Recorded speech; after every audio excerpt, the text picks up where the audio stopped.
Bonjour. Je vais parler aujourd'hui donc des applications mobiles et du mobile en général.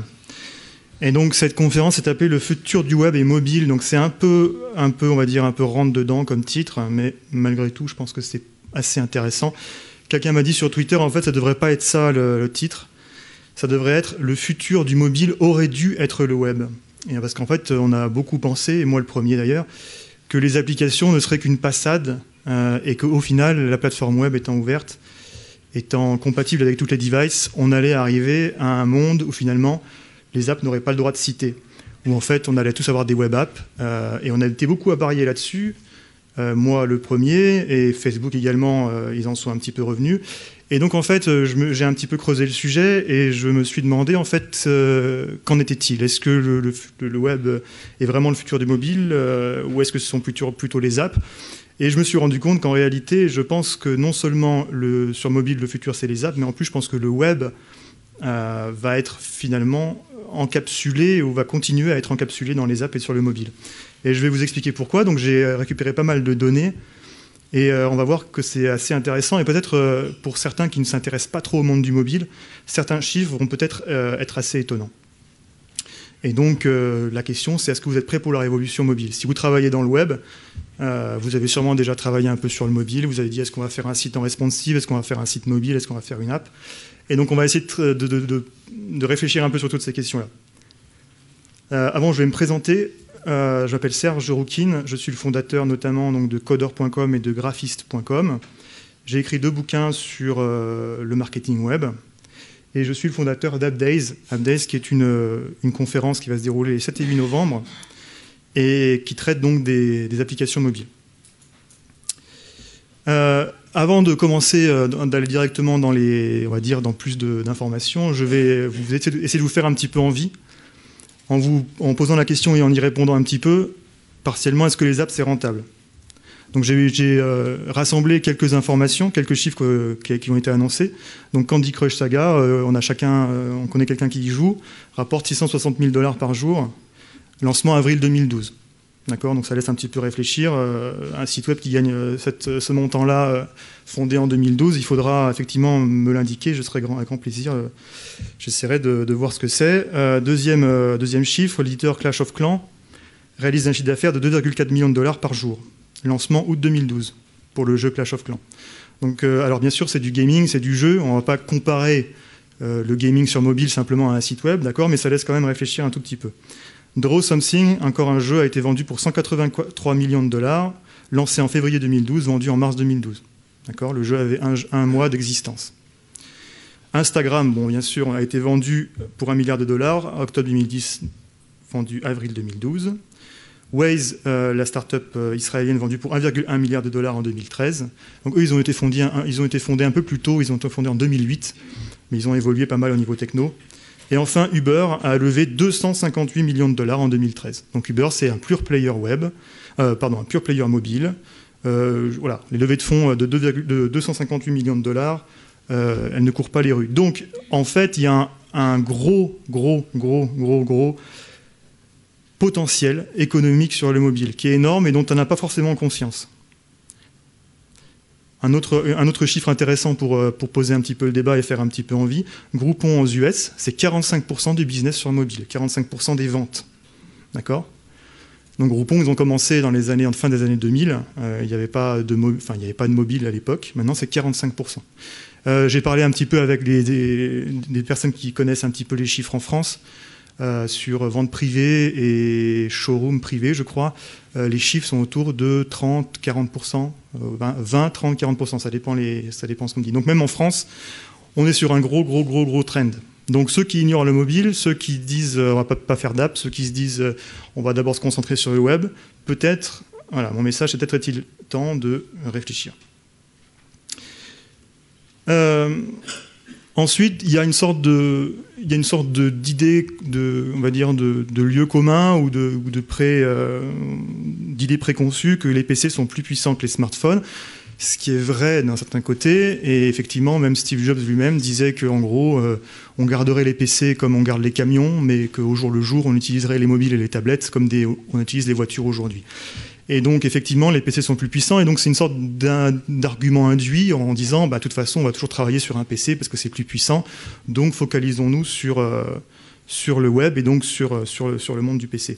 Alors, j'ai fait un petit chart, justement, d'un comparatif entre les smartphones et les PC. Et j'ai essayé, justement, de trouver, en fait, ce qui se différenciait et ce qui rendait, en fait, les smartphones, mais sous-entendu aussi les tablettes, si ce n'est autant, en tout cas plus, si ce n'est plus, en tout cas autant intéressant. Donc effectivement, sur les PC, on a des grands écrans, on a un clavier qui sont plus agréables et on a plus de puissance. Par contre, quand on regarde au niveau d'autres arguments qui sont hors la puissance, effectivement, la portabilité, les capteurs, on a plus de capteurs sur un smartphone, on a une boussole, on a des capteurs de mouvement, on a un micro, on a micro et vidéo, on a la mobilité, la connexion mobile 3G, 4G, donc ça existe sur certains PC, on va dire, mais c'est quand même pas non plus la norme. On a un GPS, donc on peut être localisé très facilement. On a une bien meilleure autonomie, même les smartphones qui ont 8 heures d'autonomie, ça reste pratiquement 2 à 3 fois plus qu'un laptop de base. On a une meilleure facilité d'utilisation. Et ça, c'est je pense, un paramètre qu'on est tous conscients qu'un smartphone, c'est extrêmement facile à utiliser, mais c'est aussi quelque chose qui est énormément important dans toutes les trends qui vont se jouer dans les années qui viennent. Pourquoi ? Parce qu'en fait, ça ouvre l'informatique à des gens qui n'avaient jamais utilisé l'informatique au préalable. Moi, j'ai une tante du côté de ma femme qui n'a jamais utilisé d'informatique. Elle habite dans un coin paumé de Haute-Savoie. Et sa sœur est au Mexique. Donc elle veut skyper avec sa sœur. Elle doit avoir 70 ans et quelques. Il y a quelques années, on aurait été super embêtés. On aurait mis un Windows qui aurait eu des mises à jour en permanence avec une configuration, etc. Aujourd'hui, on lui a mis en place un iPad avec une box SFR. Elle n'a jamais eu aucun problème. Elle touche un bouton, elle lance Skype. Elle fait de la vidéoconf avec sa sœur qui est au Mexique. Il y a quelques années seulement, ça n'aurait jamais pu avoir eu lieu. Donc on dit souvent que le PC, effectivement, reste un produit mainstream et que donc il faut s'intéresser au web. Je questionne ce préjugé et je dis attention, et j'en reparlerai par la suite, les tablettes et les smartphones touchent une population bien plus large du fait de leur grande simplicité. Après, on va parler chiffres, on va avoir des jolis graphiques qui vont montrer un petit peu, on va dire, les tendances sous-jacentes. Donc d'abord, il y a ce qu'il faut savoir, c'est que les PC, il y a une baisse de vente des PC. C'est quelque chose qu'on n'a jamais connu depuis les années 80. Aujourd'hui, les ventes des PC baissent globalement dans le monde. D'accord ? Ça, c'est un graphique de Gartner, donc, d'accord, qui montre que les PC sont en baisse de vente. Quand on regarde les PC contre les tablettes, on voit des trends aussi pareils qui sont absolument clairs. Où on a effectivement les desktops et les notebooks qui n'ont pas cessé de grimper depuis les années 90, qui arrivent à une stagnation, d'accord, et même à une baisse. Regardez la courbe des tablettes, d'accord, la courbe est exponentielle et a déjà atteint le même nombre de PC vendus en une année. Alors je pense que ça baisse sur le dernier quarter parce qu'en fait c'est après Noël. Donc les gens se sont lâchés à Noël, donc après ça baisse. C'est pour ça que la courbe orange baisse. Mais je suis persuadé que ça va continuer à monter. Quand on regarde les smartphones, donc là c'est une projection de BI Intelligence, on va vendre selon les études les plus récentes, on va vendre 1 milliard de smartphones cette année. Il y a 1 milliard de smartphones, donc c'est pas 1 milliard de téléphones mobiles, d'accord ? C'est 1 milliard de smartphones. Quand on regarde le parc existant, donc il est prévu que voilà, les tablettes et les smartphones vont dépasser la base installée de PC incessamment sous peu, d'accord, dans les années qui viennent. Encore quelques chiffres. Ça, c'est des chiffres donc, de l'accès Internet dans les pays du G20. Donc c'est une projection, donc ça veut dire qu'en 2005, il n'y avait pas de smartphone. Enfin, il y en avait, mais à l'époque, c'était un peu, on va dire, un peu confidentiel. Moi, j'ai mon premier smartphone, ça devait être dans les années 2000, le SPVM 2000 d'Orange. Je me rappelle, bon, c'était génial, mais enfin, il manquait quand même pas mal la 3G. En 2010, donc on est déjà entre le nombre de connexions mobiles et le nombre de connexions filaires, on est à l'équivalence pratiquement. Et en 2015, donc il est prévu qu'il y aura beaucoup plus de connexions mobiles que de connexions à l'Internet fixe. Donc là, c'est pareil, ça remet en cause en fait l'idée qu'on a que finalement le web est immortel et qu'on va continuer à faire du web comme avant sans se préoccuper du mobile. Là, si ce graphique-là, on ne nous fait pas changer d'avis, Je ne sais pas ce qui pourrait le faire.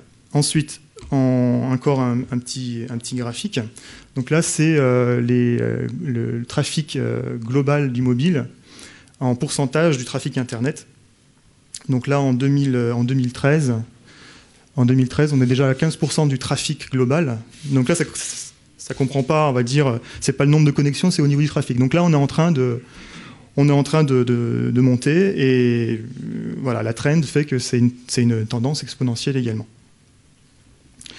Donc aujourd'hui, voilà, la conclusion de ces quelques slides, c'est que le mobile est en train de grignoter le web peu à peu, et même pas peu à peu, assez rapidement. Et ce qu'on observe, au-delà de ça, c'est il y a un effet, on va dire, sociologique, c'est qu'on est sur une génération mobile qui est en train de naître, d'accord, avec cette petite image qui montre 2005 vs 2013, d'accord. Il y aura, et les conclusions qu'on peut en tirer, c'est qu'il y aura bientôt plus d'utilisateurs de smartphones et de tablettes que de PC. Donc tout ce qu'on fait pour les PC, bientôt ça va être, on va dire, sur une population qui est inférieure. Et surtout, c'est qu'on aura de plus en plus de personnes qui n'auront jamais touché un PC de leur vie. Et ces gens-là vont augmenter. Au final, moi j'ai des enfants, j'ai un iPad à la maison, ils jouent sur l'iPad. Les faire jouer sur un PC, c'est pratiquement impossible, quoi. C'est super compliqué, ça va jamais, il faut mettre des machins à jour en permanence. Et de plus en plus, la productivité sur tablette augmente. On peut maintenant faire effectivement du traitement de texte, du tableur et de la présentation sans problème. Donc on va arriver à un moment donné où tout simplement les gens ne sauront plus utiliser un PC. Et ce moment-là, avec 1 milliard de smartphones vendus cette année, sans compter les tablettes, ce moment-là, il est plus tôt qu'on ne le pense, en réalité. Il est beaucoup plus tôt. La preuve, en Chine, donc c'est le pourcentage des users de l'Internet chinois en fonction de leur point d'accès, est-ce que c'est un PC ou est-ce que c'est un mobile. Donc là, en Chine, il y a maintenant plus, depuis fin 2012, il y a plus de personnes qui accèdent au mobile, qui accèdent au web, au travers de leur mobile qu'au travers d'un desktop. Et ça, donc c'est un pays, bon, c'est juste le pays le plus peuplé au monde. Donc voilà, ça en dit long sur ce qui va se passer dans les années suivantes. Et ce qui va se passer aussi chez nous. Et d'ailleurs, en règle générale, dans les pays en voie de développement, où l'Internet filaire est assez mal développé, on observe également le fait que les gens utilisent plus le mobile que les PC. Mais donc, non seulement c'est en train de grossir de façon hallucinante, mais en plus, il y a encore plus de potentiel de croissance. Ce petit schéma, ça montre le nombre de smartphone users, c'est le nombre de mobile phone users. Donc il y a 5 milliards de personnes qui ont un téléphone mobile, il n'y en a que 1,5 milliard qui ont un smartphone. Donc il y a un potentiel de croissance. Pour ceux qui diraient « Ah bah c'est fini, autant s'arrêter tout de suite, on va devenir maraîcher ou maçon », il y a quand même encore beaucoup de choses à faire. On a un potentiel de multiplication par 3, 4 du nombre de users, donc un potentiel de marché impressionnant. Donc voilà, cette première partie de la présentation, j'espère en tout cas un petit peu éveiller votre intérêt et vous alerter peut-être sur un sentiment d'urgence, sur le fait de s'intéresser de façon assez pointue au mobile. Après, on va parler plateforme, parce qu'il y a toujours la guéguerre entre Android et puis iOS, et aussi, avec Windows Phone. On entend moins parler de BlackBerry en ce moment. Ils ont été revendus 4,6 milliards de dollars à un fonds d'investissement. Mais malgré tout, aujourd'hui, si on se lance dans une app, qu'est-ce qu'on fait? Est-ce qu'on fait une app sur Android? Est-ce qu'on fait une app sur iPhone? On va parler de ça. Donc déjà, on va regarder les tendances de vente par OS. Donc on voit qu'Android se taille la part du lion. Ils ont une grosse majorité du marché, avec quand même iOS qui garde, j'ai les chiffres plus précis dans le slide d'après, qui garde quand même une belle part de marché, notamment tout ce qui est le high-end. Hein. Et il reste Microsoft. Alors Microsoft, il y a une news qui est sortie aujourd'hui, qui a montré qu'ils avaient doublé leur part de marché en France. Ils étaient passés de 5, quelque chose à 10,8% du marché. Et je crois qu'ils ont 9% du marché en Europe. Donc Microsoft, ne faut pas l'enterrer non plus. Ceci étant, Android et iOS se partagent quand même globalement le marché. Pour avoir des chiffres plus précis, on va se référer à ce tableau de IDC du 4 septembre, voilà, qui montre aujourd'hui 75% du marché à iOS, 16% 75% Android, 16% iOS, et Windows qui monte, qui reste à 3,9%, avec une tendance sur 2017 d'une part de marché Android qui baisse un petit peu, à une part de marché iOS qui monte, et Windows Phone qui monte également. Donc en gros, la question, c'est sur quoi on commence. J'ai eu beaucoup cette question, et en fait, la réalité, c'est que tous les clients ne sont pas les mêmes. Tous les utilisateurs de smartphones ne sont pas les mêmes. Et donc, il n'y a pas vraiment... C'est-à-dire que ceux qui sont sur Android utilisent moins forcément les apps, et moins forcément Internet, que ceux qui sont sur iOS. Donc, il n'y a pas vraiment de question... Il est plus facile aussi de monétiser son app sur iOS que sur Android. Donc, il n'y a pas de réponse facile. Mais une chose est sûre, c'est que faire une app sur Android et faire une app sur iOS, ce sont deux projets très différents, parce qu'il y a des codes qui sont différents, il y a une interface utilisateur différente. Donc, ma recommandation, c'est si possible de faire une app sur les 3 OS. Si ce n'est pas possible, en faire au moins une sur iOS et une sur Android. Et si ce n'est pas possible, en faire une sur la plateforme qu'on aime le plus. Parce que ce qu'on se rend compte, c'est qu'il faut il faut connaître la plateforme pour vraiment faire une belle app pour cette plateforme-là. Si vous ne connaissez pas du tout iOS et que vous allez vous lancer dans une app sur iOS, ça va être compliqué. À l'inverse, si vous connaissez très, très bien Android et très bien les codes d'Android, je vous recommanderais de partir sur une app Android pour cette raison-là. Après, il y a un autre débat, c'est est-ce qu'on va faire une app native, c'est-à-dire une app iOS, Android, Windows, ou est-ce qu'on va faire une web app ou un site responsive. C'est une question intéressante. La réponse, encore en chiffres, le temps passé par les utilisateurs sur Android et iOS, en fonction donc de s'ils utilisent des apps ou du web mobile. On voit que voilà, la réponse est est claire. Ils passent 80% de leur temps sur les apps quand ils sont sur leur smartphone. Nous passons tous 80% de notre temps sur les apps quand nous sommes sur le web, quand nous sommes sur un mobile, et 20% de temps sur le web. Donc la question, est-ce que je vais faire plutôt un site web mobile ou est-ce que je vais faire plutôt une app?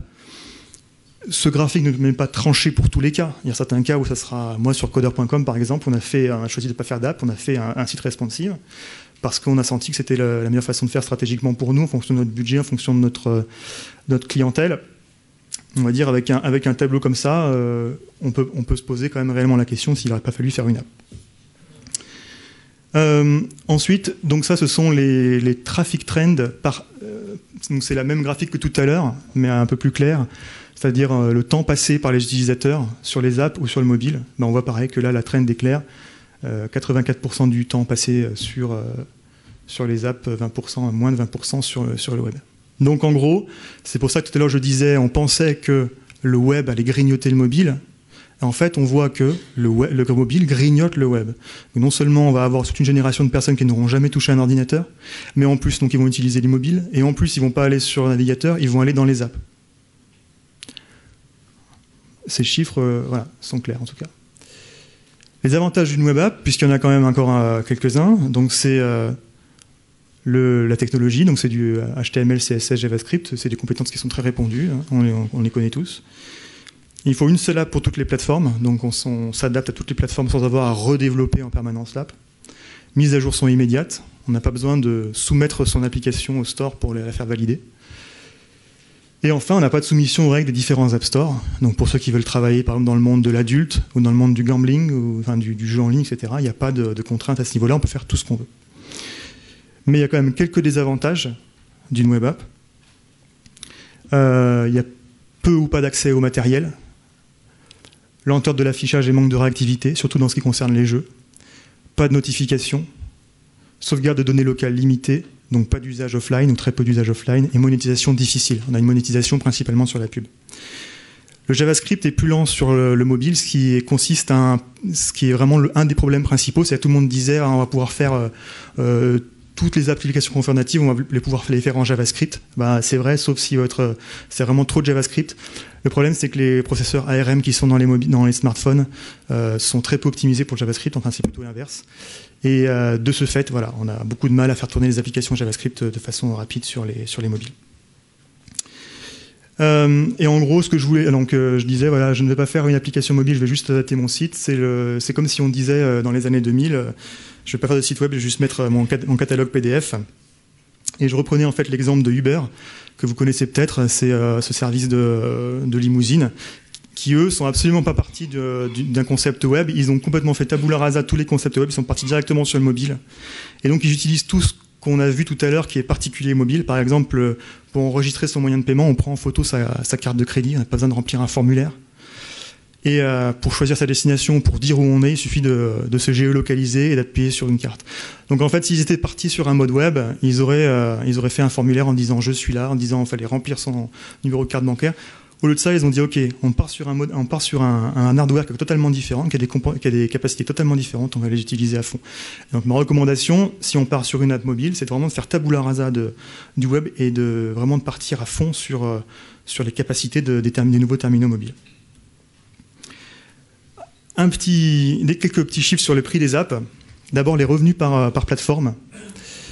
Donc la première ligne, c'est le nombre d'applications par développeur par store, donc par le store Google, Apple, Microsoft. Le nombre de downloads qu'on peut obtenir par app, d'accord. Donc on voit qu'on en obtient plus sur Google, moins sur Apple, mais par contre la ligne d'après, le revenu par download, donc c'est statistique, il est quand même beaucoup plus faible sur Google et plus fort sur Apple. Donc c'est pour ça que tout à l'heure je vous disais, on fait sur quelle plateforme, ça nécessite une réflexion. Ensuite, quand on regarde le revenu moyen par app, pareil, il est plus élevé sur Apple, donc avec moins de downloads, il est plus élevé. Et après, le revenu moyen par développeur, il est quand même beaucoup plus élevé sur Apple. Donc ça peut changer, parce que les parts de marché vont changer, parce que les stores vont changer. Donc je ne dis pas qu'il faut absolument tout miser sur Apple, c'est pas du tout ce que je dis. Je dis simplement qu'il y a des différences, qu'il faut en être conscient. Après, il y a la grosse tendance du gratuit. Donc de plus en plus maintenant, les Américains commencent à dire que c'est fini les apps payantes, c'est fini, c'est même plus la peine d'y penser. Les chiffres tendent à leur donner raison. D'accord, en bleu, c'est les apps gratuites. D'accord, 90% en 2013. Donc ça, c'est sur iOS, je crois. Et on a un autre graphique là, ici, qui montre les différences par store. Donc là, sur Android, 96% des apps téléchargées sont gratuites. D'ailleurs, quand vous regardez dans les stores les apps les plus rentables, 100% des apps les plus rentables sont gratuites en réalité. Et c'est les achats in-app, donc les achats qu'on fait dans l'application, qui permettent de rentabiliser le plus une application. Donc on va dire que dans les années qui viennent, où on verra plus d'apps payantes, où on en verra certaines, mais elles seront plutôt l'exception. Quelques prévisions. En haut, c'est les apps gratuites. Juste en dessous, c'est les apps payantes.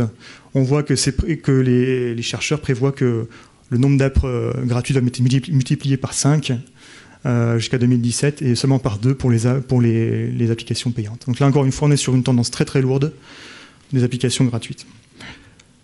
Pour finir, parce qu'on a bientôt fini, quelques infos sur les utilisateurs. Donc le nombre d'apps installées par pays entre les apps gratuites et payantes. Donc nous, en France, on est tout en bas. On n'a que 32,2 apps d'installer avec 28 gratuites, 3 payantes. Au Japon, ils aiment beaucoup les apps payantes, 17%, pratiquement 50%, pardon. Et ceux qui téléchargent le plus d'applications, c'est les Coréens, avec en moyenne 40 apps. Mais qu'est-ce qu'ils téléchargent en tout cas, qu'est-ce qu'ils utilisent? Le principal, c'est les jeux à 43%, le social networking, l'entertainment et les utilitaires pour le. Donc on reste quand même sur un marché qui est globalement dominé par les jeux. Le graphique suivant le confirme, d'accord. Distribution sur les top 1000, c'est-à-dire sur les 1000 apps les plus téléchargées. On a quand même, j'ai pas le numéro là, mais beaucoup de jeux. Donc enfin, une chose est claire, voilà, si vous voulez quelque chose qui marche, c'est faire un jeu, mais c'est quand même plus coûteux que de télécharger, que de réaliser n'importe quelle autre app. Utilisation des smartphones, donc ça c'est juste un petit graphique sympa qui ne va pas révolutionner votre compréhension du marché, mais on utilise surtout les jeux, surtout les applications entre 6h et 11h du soir. Voilà.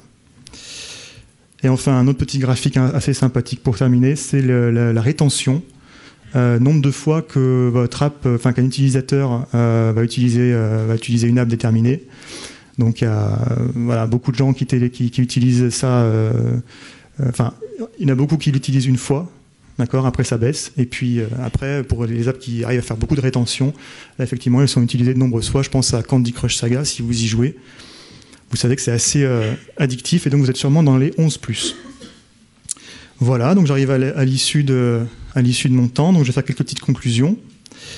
Le monde devient mobile, le monde de l'IT, du web, etc. Ça devient mobile, ça c'est inéluctable. De plus en plus, consommateurs n'auront pas de PC. Les utilisateurs passent plus de temps dans les apps que sur le web mobile. Il y a de quoi gagner de sa vie sur les 3 stores. mais surtout avec les jeux et surtout avec les apps gratuites. Et si vous pensez monter une app, faites tabula rasa de ce que vous savez sur le web. Pensez d'abord au mobile avec ses spécificités et ses compétences, enfin ses spécifications qu'il a en plus des PC. Et enfin, le dernier slide, donc je fais un code promo de 50% pour la conférence donc sur les App Days que vous pouvez regarder sur le site, qui est disponible aux 3 prochains achats. Le code promo, c'est BlendRocks. Et si vous avez des questions, maintenant, je suis prêt à vous répondre avec grand plaisir.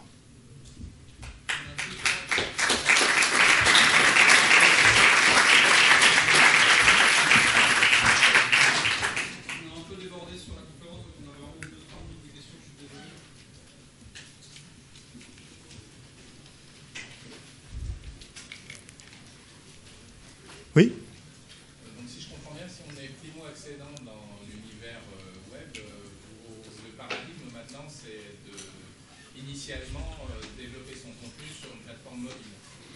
Alors est-ce qu'il faut développer initialement son concept sur une plateforme mobile? C'est un peu agressif ce que je vais répondre, mais oui, à mon avis, en tout cas, si vous partez sur une idée, j'en vois qui me parlent, qui me donnent leurs idées, ou qui ne prennent absolument pas en compte le mobile, pour moi c'est une erreur catastrophique. Donc, ouais, il faut absolument s'y intéresser dès le départ. Oui ? Je voulais savoir, vous avez mis en avance le fait que l'utilisation mobile elle est principalement sur les jeux. Pour une entreprise qui, globalement, la cible des clients sont plutôt majoritairement professionnels et plutôt 40 ans à 60 ans, comment est-ce qu'on peut comment on peut développer le mobile dans ces conditions-là où le marché est plutôt scientifique? Alors là, ouais, on est sur une app, par exemple B2B ou quelque chose comme ça, où bah là c'est pareil, les professionnels, posez-vous la question, quoi. Quand ils sont en déplacement, quand ils sont en réunion, quand ils sont n'importe où, ils utilisent quoi? Est-ce qu'ils utilisent leur PC de bureau ou est-ce qu'ils sont avec leur mobile? Donc c'est pas la même réponse, on ne peut pas apporter la même réponse dans le gaming, effectivement, dans le B2B. Mais les usages B2B du mobile, ils existent, et ils vont continuer et ils vont augmenter. Oui.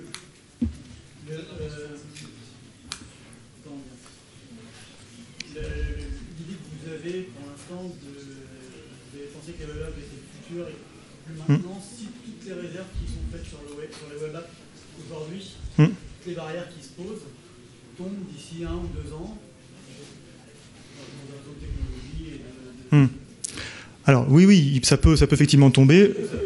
Ça peut s'inverser. Moi, j'y crois pas. Pourquoi? Parce que les stores ont trop à gagner au statu quo, déjà. Et deuxièmement, il y a des problèmes intrinsèques, comme par exemple les notifications, la sauvegarde locale, etc., qui dépendent vraiment des fabricants. Et à mon avis, beaucoup de gens l'espèrent que ça va arriver, mais à mon avis, ça n'arrivera pas. Alors je peux me tromper, mais je pense que ça n'arrivera pas.